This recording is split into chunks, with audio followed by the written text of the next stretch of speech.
Hello दोस्तों, नमस्ते। और एक कारा गीत गावा चलते हैं, आप सब पसंद करें, लाइक और सब्सक्राइब जरूर करें। लीजे हर से लो लगाई मर सजन वाला हरी, लीजे हर से लो लगाई मर सजन वाला हरी, मोर सजन वाला हरी, मोर बलम वाला हरी, लीजे हर से लो लगाई मर सजन वाला हरी।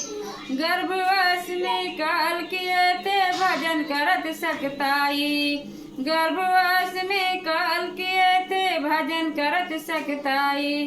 मुक्ति मिली मानुष तन पाया, अब तो गया भुलाई, देहली ममता में मिलाई मर सजना रसिया, देहली ममता में मिलाई मर बलमुआ रसिया।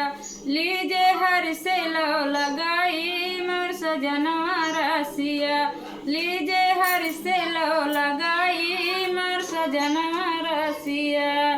लीज गर्भ अपने स्वार्थ के सब साथी, मात पिता सुत भाई, अपने स्वार्थ के सब साथी, मात पिता सुत भाई।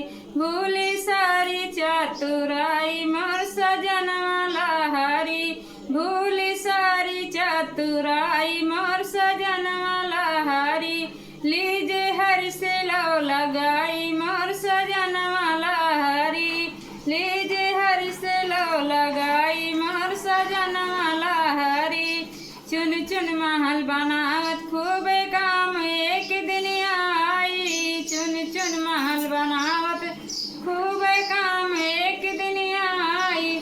धन दौलत की पड़ चक्कर में निस दिन रहे बिताई, फूटी कौड़ी संग न जाई मोर सजनवा लहरी, फूटी कौड़ी संग न जाई मोर सजनवा लहरी, मोर सजनवा लहरी, मोर बलमुआ लहरी।